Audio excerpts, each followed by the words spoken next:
राधे राधे, जय श्री कृष्णा। कहानी संग्रह में हमारे सभी श्रोताओं का हार्दिक अभिनंदन है। भक्तों, आज की वीडियो में हम माघ स्नान की विधि व कहानी लेकर आए हैं। इससे पहले मैंने माघ मास के महात्म्य के संपूर्ण वीडियो अपने चैनल पर डाल रखे हैं। आप प्ले लिस्ट में जाकर उन सभी को श्रवण कर पुण्य फल के भागीदार बन सकते हो। आइए अब माघ मास के स्नान की विधि को जानेंगे। वैसे तो माघ मास के स्नान के नियम पौष माह के शुक्ल पक्ष की द्वादशी से लेकर माघ मास के शुक्ल पक्ष की द्वादशी तक किए जाते हैं, परंतु यदि किसी कारण आप नहीं ले पाए हैं तो ये आप माघ एकम से लेकर पूर्णिमा तक स्नान के नियम ले सकते हो। यदि आप ज्यादा कामकाजी हो तो आप माघ शुक्ल एकादशी से पूर्णिमा तक 5 दिन स्नान के नियम का पालन कर पुण्य के भागीदार बन सकते हो।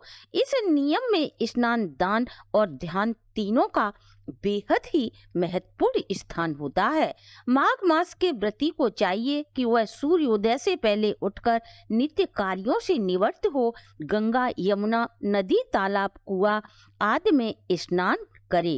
यदि संभव न हो सके तो आप घर के पानी में ही गंगा जल मिलाकर गंगा मैया का स्मरण करते हुए स्नान करें। वैसे तो पवित्र नदियों में स्नान समस्त पापों का क्षय करने वाला होता है। समुद्र में गिरने वाली नदी का स्नान सर्वश्रेष्ठ माना जाता है। त्रिवेणी का स्नान सर्व मंगलदाता और मोक्ष देने वाला होता है। माघ मास में प्रतिदिन प्रातः काल भगवान विष्णु या भगवान कृष्ण का स्मरण करते हुए स्नान करना चाहिए। स्नान करने के उपरांत प्रथम पितरों को तर्पण करें, तत्पश्चात शिव, पार्वती तथा लक्ष्मीकांत भगवान का एकाग्रचित होकर चंदन, पुष्प, अक्षत चढ़ाकर भोग लगाते हुए पूजन करें। धूप दीप से भगवान नारायण का पूजन करें तथा मन से वासना त्याग सद ग्रंथों का श्रवण करें। भजन, कीर्तन, दान, पुण्य आदि करें। रात्रि में जागरण करें। कुविचारों का त्याग कर प्रत्येक प्राणी मात्र के लिए मन में सद्भावना रखें और जीव मात्र पर दया करें। पापों से मुक्ति पाने के लिए, कामनाओं की पूर्ति के लिए और भगवान श्री हरि विष्णु की कृपा प्राप्त करने के लिए माघ मास का स्नान किया जाता है। इस माह में पृथ्वी पर शयन किया जाता है।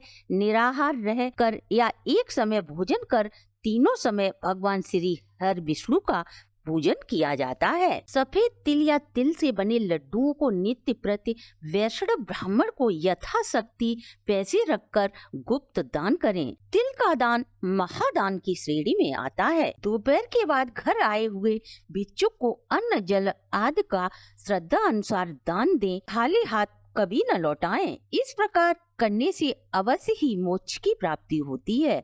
भगवान व्रती के समस्त मनोरथों को पूर्ण करते हैं। हमारे शास्त्रों में कहा गया है कि माघ मास में दान देने से संपूर्ण मनोकामनाओं की पूर्ति, व्यापार में वृद्धि, संतान सुख एवं मोक्ष की प्राप्ति होती है। इस संबंध में माघे मासे महादेव यो दद्यात् धृत कम्बलम श भोक्त्वा सकलान भोगान अन्ते मोक्षम च विदति।